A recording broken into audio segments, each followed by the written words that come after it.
Subscribe to the channel and press the bell icon to never miss any updates. Many of my clients keep asking me questions regarding what's the meaning of annualized return and absolute return. It's like confusing to understand for majority of investors. So this podcast will tell you what is the actual meaning of absolute return. We will talk about annualized return too, but in the next podcast we will explore that topic. We all make investments with the common objective of generating the desired returns. Whenever we have to decide on any investment, the return expectation is one critical element that influences our decision.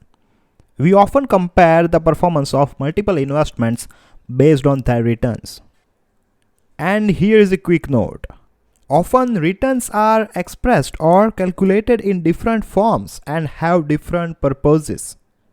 We can notice different return measures when we browse through various product literature, brochures, websites, return calculators, and so on.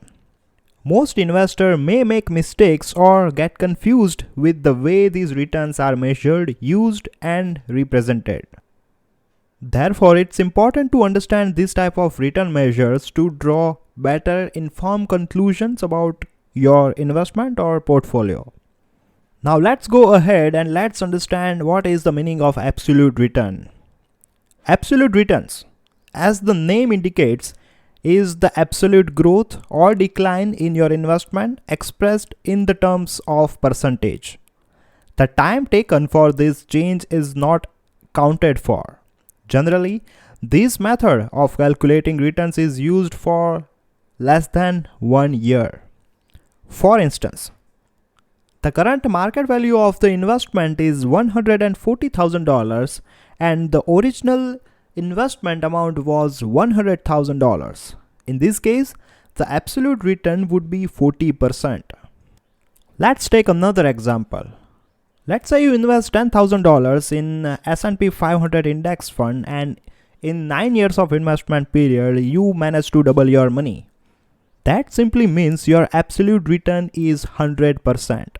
You invested $10,000. After 9 years of investment, you managed to double your money. And right now you have $20,000. People often use absolute returns to measure the returns on real estate, like how many X times has your property value grown.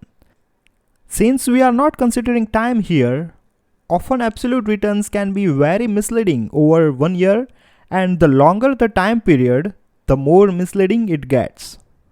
If someone tells you to invest in any XYZ asset classes and will tell you that these asset class will give you 100% return in XYZ period, make sure you ask if it is annualized return or absolute return. There is a vast difference between these two terms.